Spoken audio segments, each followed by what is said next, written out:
Ladies and gentlemen, welcome to the February 13th, 2018 edition of The Breast There Is, The Breast There Was, and The Breast There Ever Will Be Wrestling Podcast. As always, I'm your host, Mikey B, WWE. And this week, I'll be looking back at the previous week's big news in the WWE and latest developments going on there. So starting with Monday Night Raw last week on February the 5th. Right now, Monday Night Raw is building towards their next pay-per-view, the Elimination Chamber. And we already had, of the 6 competitors who will be competing in the Elimination Chamber match coming up in a few weeks, we already know 3 of the competitors. So they're continuing to do more qualification matches for this pay-per-view. And kicking off the night was the 4th match there, which featured Bray Wyatt taking on Roman Reigns. And to no surprise, Roman Reigns was victorious. I've been saying for a while now, actually for nearly a year, that it appears that the WWE has long been building towards a Roman Reigns, Brock Lesnar WrestleMania main event. So we'll see if they're going to keep doing that. It would be nice to see, since John Cena is one of the other qualified members of this match, it would be nice to see if they mix it up and do something unpredictable, like he wins or 2 of them win or something like this. But anyways, this is without even knowing all the entrants in the match. I already know it's going to probably come down to one of those 2 or both of them. But likely Roman Reigns is that's the guy that the company is really pegged to get back on top of the mountaintop. So we'll see how this further develops. Also, Kurt Angle, general manager Kurt Angle, came out and announced that there would be, for the first time ever, a women's Elimination Chamber match. And this one is actually for the Raw Women's Championship belt, whereas the men's Elimination Chamber match is to determine who will face Brock Lesnar at WrestleMania in early April. So this match, and Kurt Angle, instead of doing qualification matches, he just came right out and announced who the competitors will be for the Raw Women's match. The 6 women competing in the Elimination Chamber match will be champion Alexa Bliss, Bayley, Mandy Rose, Mickie James, Sonya Deville, and Sasha Banks. He also mentioned, and because when he first came out and announced that he would just be listing the 6 women competing in this match, I automatically assumed Nia Jax would be one of these competitors, as she's been sort of in the title hunt for a long time and has been sort of one of the top female superstars in the company for a while, but hasn't really been put over the top and won any belts or anything yet. So I assumed naturally she would be in this match. Her omission was kind of curious, and interestingly enough, Kurt Angle said right after that, the fact that she's not in this match is the reason. The reason being is because he has other plans for her at the Elimination Chamber, which is that he will be facing she will be facing Asuka, and if Nia Jax is victorious in that match, she will also enter the WrestleMania Raw Women's Championship match with Asuka to face whomever the champion will be. So it would become a triple threat match at WrestleMania. So that's that's kind of an interesting twist on everything there. So it'll be interesting to see what happens if they will actually include her in this title match, or if they're just going to go with a single one-on-one match at WrestleMania. One thing I will say, though, is that considering even though WrestleMania is the longest pay-per-view of the year, they always run it now 4.5 to 5 hours long. This is the one card above all that the WWE tries to incorporate as many of the top superstars on the pay-per-view itself as possible. So there's a strong likelihood we're going to see a few at least triple threat style matches or even fatal 4-ways, just so they can, like I said, include as many people as they can on this pay-per-view. So I wouldn't be surprised if Nia Jax makes her way into this match. So that's a big announcement for the women there. Alexa Bliss then came out to confront Kurt Angle following this announcement, and she had some choice words for him. She started off by saying, it's not fair that she's defending her belt at Elimination Chamber against 5 other women, while the male champion Brock Lesnar isn't even competing at Elimination Chamber and doesn't have to defend his belt at all there. She certainly has a point, but Kurt Angle was quick to respond by saying that Alexa Bliss hasn't defended her belt since October of last year at the pay-per-view there. So, and meanwhile, Brock Lesnar has defended it certainly at least once at the Royal Rumble. I'm trying to recall if he did other times too, but so she wound up even calling Kurt Angle a sexist because of this somewhat controversial move. It's Brock Lesnar, even though I've been complaining about him for a while because he's not so involved, and he has been holding the belt since last year's WrestleMania and doesn't really seem to be so interested in the company and the success of the company. He just likes getting paid very handsomely.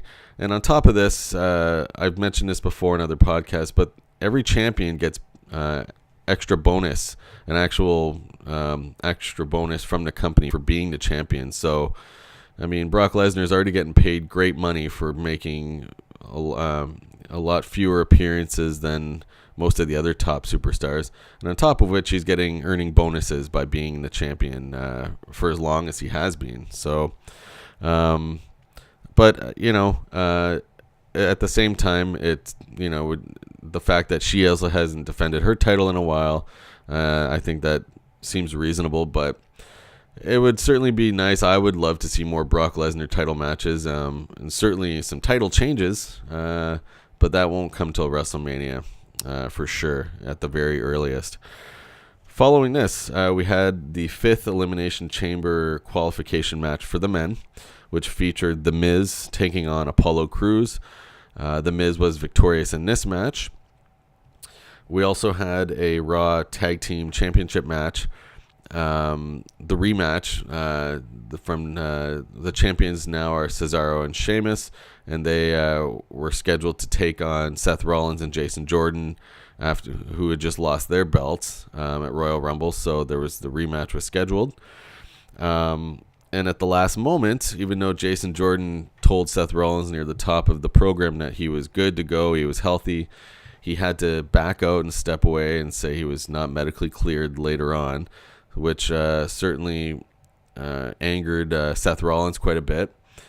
And so who steps in to replace Jason Jordan is Seth Rollins' Shield buddy Roman Reigns, who competed in his second match of the evening to take on the Bar, Cesaro and Sheamus. So, and to keep sort of playing with the Jason Jordan being a whiny, little brat, and for just causing lots of problems, during the course of this match, he came down ringside and he basically inadvertently, when the Cesaro and Sheamus were outside of the ring trying to leave, he stood in their path to try and block them from letting them be counted out, so they retained their belts. And then when they got in his face, he started retaliating, and his actions then resulted in a disqualification for Seth Rollins and Roman Reigns, who couldn't have looked more disappointed at Jason Jordan for interfering. So Jason Jordan is certainly not very beloved by his fellow superstars on Monday Night Raw. And it's interesting to see. I'm curious to see what they're going to do with him going forward, especially heading into WrestleMania. Are they just going to do a program with him and Seth Rollins, or what's going to happen? But the tag team division too on Raw is still kind of up in the air what they're going to do, who Cesaro and Sheamus are going to feud with heading into WrestleMania. So there's certainly a number of possibilities that will still occur.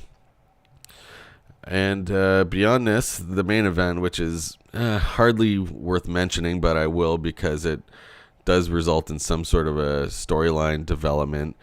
The main event of the evening was for the previous 3 qualified members of the Elimination Chamber match who had qualified in the previous week on Monday Night Raw, which were John Cena, Braun Strowman, and Elias.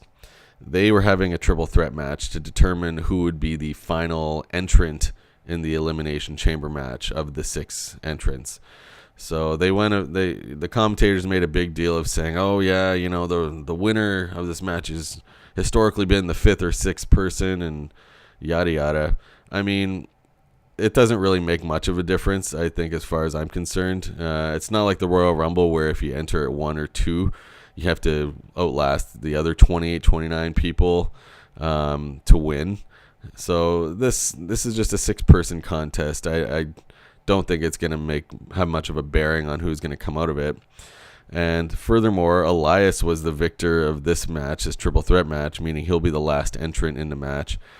And I'll say this right here and now, there's absolutely no chance that Elias will be in a WrestleMania main event against Brock Lesnar. He's not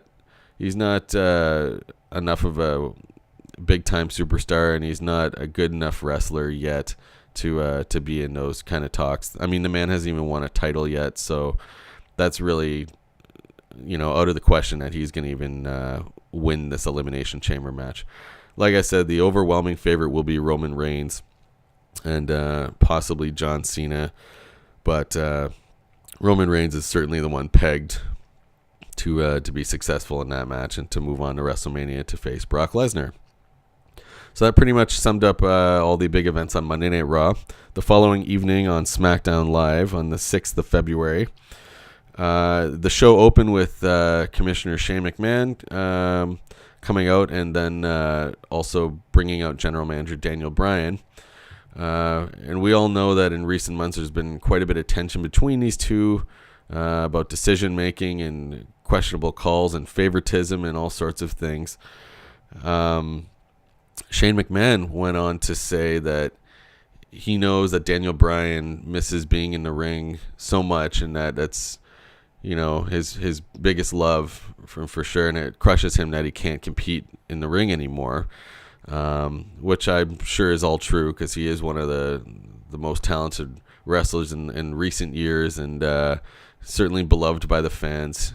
It's a pity that his career is pretty much over with in the ring. So anyway, Shane McMahon wound up saying that he believes that why Daniel Bryan seems to favor Kevin Owens and Sami Zayn so much is because he is sort of living vicariously through them.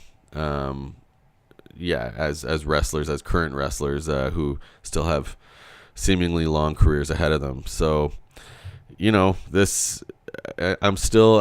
all still sort of unclear what they're gonna do with this Shane, Daniel Bryan, Kevin Owens, Sami Zayn angle before WrestleMania. I'm sure some of them will compete against one another come WrestleMania time, but they're still really hashing out what's gonna come of this whole feud, this whole program among all these wrestlers.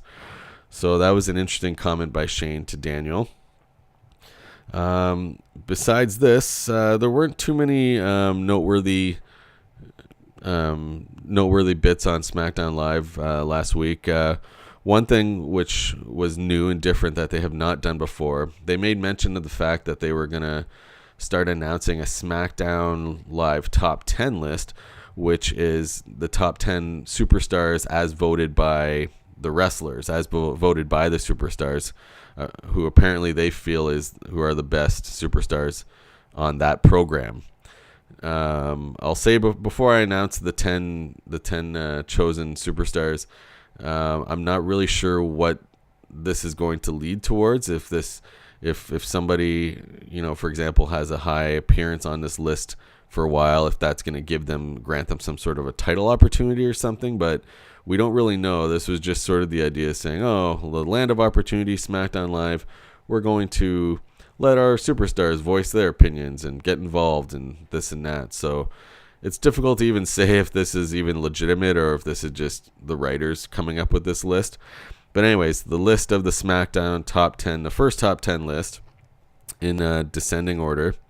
We have Ty Dillinger at number 10, Randy Orton at number 9, Becky Lynch at number 8, the Usos at number 7, the New Day at number 6, which is interesting considering the Usos are the tag team champs and the New Day, and they've defeated the New Day more than the New Day's defeated the Usos this past year. So New Day ranks higher than the Usos. Number 5 is the United States champion Bobby Roode. Number 4 is Naomi. Number 3, Shinsuke Nakamura. Number 2, Charlotte Flair. And number 1, AJ Styles. So again, not sure what the company has in store for coming up with this list and what this will lead towards. So we'll see if this does have any bearing on the action in the coming weeks and months of this program. So I'm curious to see what they're going to do with this. Besides this announcement of this SmackDown Top 10 list, we also had a United States title match between champion Bobby Roode and Rusev, who had qualified last week on SmackDown Live to be in this match against Bobby Roode. Bobby Roode wound up being victorious, and following the match, Randy Orton came in the ring and gave his signature RKO move to all the guys involved in the match. Bobby Roode, Rusev, and Rusev's buddy Aiden English, they all received an RKO from Randy Orton. So that also makes you wonder, is Randy Orton going to start a program for the United States title, or is he going to just have a program with one of these guys, or is he just coming in there to cause some destruction just because he can? No one knows. We'll find out soon enough. The main event of the night was the number 1 contender match to face AJ Styles at Fastlane, which is SmackDown's next pay-per-view show. And this was between Kevin Owens and Sami Zayn, buddies who are now starting to have some feud with each other because they're all of a sudden squaring off against each other and can't be teammates. AJ Styles was seated ringside watching this match, and during the course of the match, the action spilled out of the ring outside and onto the floor, and Sami Zayn got in AJ Styles' face. Didn't touch him, but and then as a result, AJ Styles lost his cool, lost his temper, and started attacking him, and then started attacking Kevin Owens. The referee then announced this was sort of a no contest. Daniel Bryan then came out and announced that because of this actions, the match at Fastlane will now be a triple threat match for AJ Styles WWE Championship instead of just one of these men getting to face AJ Styles. They both will in a triple threat match. So, again, is this more favoritism by General Manager Daniel Bryan to Kevin Owens and Sami Zayn? Can't say for sure, but one thing I can tell you, though, is that this match is probably going to be one of the most obvious at the Fastlane pay-per-view because, we already found out at Royal Rumble after Shinsuke Nakamura won the Royal Rumble match for the men. He announced that he wants to take on AJ Styles at WrestleMania. And Nakamura, who did not compete on SmackDown Live this week, bumped into AJ Styles backstage and says to him, "I will beat you at WrestleMania." And that was it. Almost in a comical way. They just kind of looked at each other quizzically and then moved on. So the fact that the WWE is already hyping this match, this is the only one I think so far that we know is definitely, I think that the company is definitely building around. We know that AJ Styles is not going to lose his belt at the pay-per-view which precedes WrestleMania. So sadly, this seems like just kind of a time filler matchup and program just before we get the big awesome match of AJ Styles and Shinsuke Nakamura. And mind you, Kevin Owens and Sami Zayn, as far as I'm concerned, are two of the absolute best wrestlers in the company right now, not even just on SmackDown Live. So, these guys could also put on a 5-star match with just about anybody.